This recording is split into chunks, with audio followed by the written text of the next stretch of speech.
저 TV조선의 최민식입니다. 먼저 이화영 지사가 누락된 게 좀 눈에 띄었는데요. 이게 대통령의 방침이었는지 궁금하고요. 그리고 이게 대통령과 어떤 친분 관계나 대통령 관련 사건 대상자기 때문에 빠졌는지도 궁금합니다. 그리고 이용구 법무부 차관 같은 경우에는 혐의가 음주 이후의 택시기사 폭행인데 이런 부분은 어떤 사유로 포함됐는지 궁금합니다. 일단 방금 기자님께서 말씀하신 것처럼 정치인 혹은 고위공직자 사면에 있어서 첫 번째 사면에서 간혹 좀 무리를 빚을 때에는 측근에 대한 사면일 때입니다. 방금 말씀하신 것처럼 이재명 대통령의 측근이라고 할 수 있으실 분들은 이번 사면에 없습니다. 여와 야로 따진다고 한다면 야측에 해당하는 정치인들이 훨씬 더 많이 계시고요. 그런 측면에서 이제 사회적 통합과 그리고 분열 혹은 갈등의 계기가 되었던 어떤 사건들에 대한 상징적 인물들에 대해서 오히려 사면을 통해서 사회적인 결합과 그리고 화해 그리고 또 대통합으로 나아가고자 하는 의지를 보여준 그런 사면이었다라고 할 수 있겠고요. 그 뒷부분에 대해서 질문하신 부분은 제가 조금 더 좀 알아봐야 될 부분이 아닌가 싶습니다. 네. 다른 또 질문 있으실까요? 네. 예, 매일경제 성송입니다. 오늘 사면 복권 대상 중에서 가장 관심을 많이 받은 분이 조국 전 대표님이실 것 같은데요. 이제 방금 정치인 사면 복권 배경 말씀해 주시면서 국민 통합이라든지 여야 의견 많이 들었다고 하셨는데 사실 예전에 여론조사 같은 경우에는 조국 전 대표 사면 같은 거는 찬반이 좀 반반을 굉장히 팽팽했었고 방금 이제 좀 사면됐다는 뉴스에 국민의힘에서는 친이대 사면이다, 정권 교체 포상용 사면이다 이런 비판을 바로 내놓고 있는데요. 찬반 여론이 팽팽했던 상황에도 좀 이렇게 사면을 하시게 된 배경을 좀 더 구체적으로 설명해 주실 수 있으실까요? 네, 방금 말씀드린 내용과 크게 다르지 않을 것 같습니다. 민주당이 여당이라고 본다면 그리고 이재명 대통령의 여당이 만약에 민주당으로 본다면 조국 혁신당은 분명히 야당이고요. 그런 부분에서 이재명 대통령의 이제 측근 인사가 아니라 오히려 다양한 정치계 그리고 종교계 다양한 인사들로부터 각계각층의 사면에 대한 요구가 많이 있었던 인사 중에 한 명이라고도 할 수 있겠고 그리고 방금 말씀하셨지만 굉장히 팽팽한 다양한 어떤 사회적 요구 속에서 고심의 결과라고 할 수 있을 듯 하고요.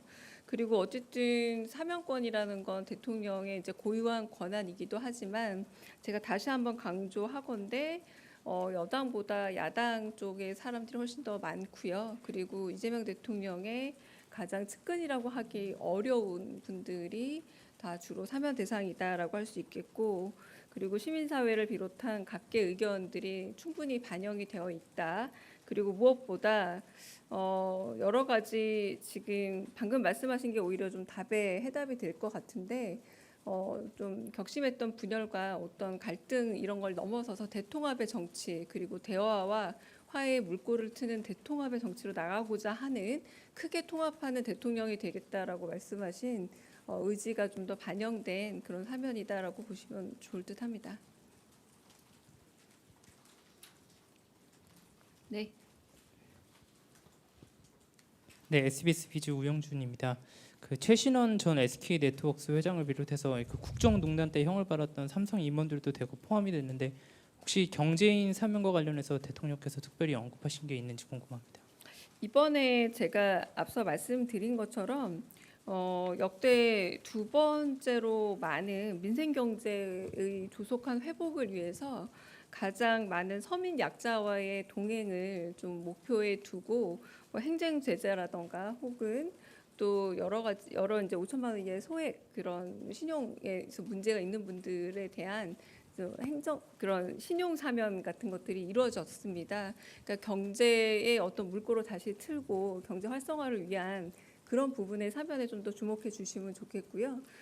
그래서 뭐 개개의 어떤 경제인 사면 이런 부분보다 가장 역대 노무현 정부 이후로 두 번째로 많은 어떤 숫자라고 합니다. 이 큰 숫자 속에서 경제를 살리고 그리고 사회적 약자와 그리고 시민들을 위해서 이런 부분의 사면이었다라는 걸 좀 더 주목해 주셨으면 하는 바람입니다.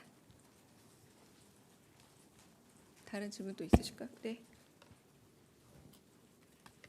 네, 프레시안 박정현입니다. 네.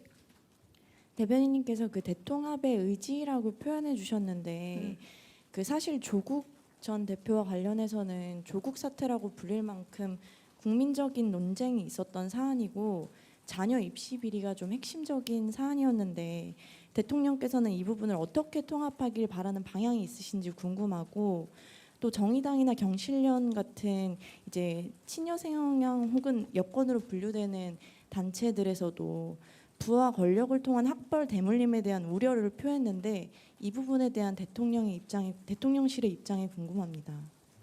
네, 앞선 부분에 대한 대답으로 좀 가름하겠습니다. 계속 똑같은 대답을 반복할 수밖에 없을 것 같고요.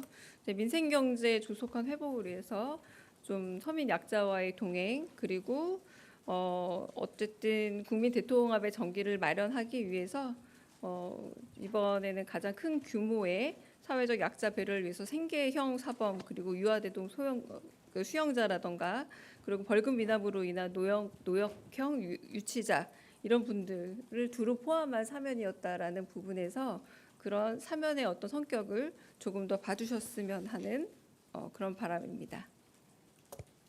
다른 질문 있으실까요? 네, 그럼 여기까지 마치겠습니다. 있으셨어요? 네네, 제가 안 보였습니다. 네. 네, 대변인님 뉴시스 김용록입니다. 네. 오늘 리얼미터 여론조사 결과 발표가 있었습니다.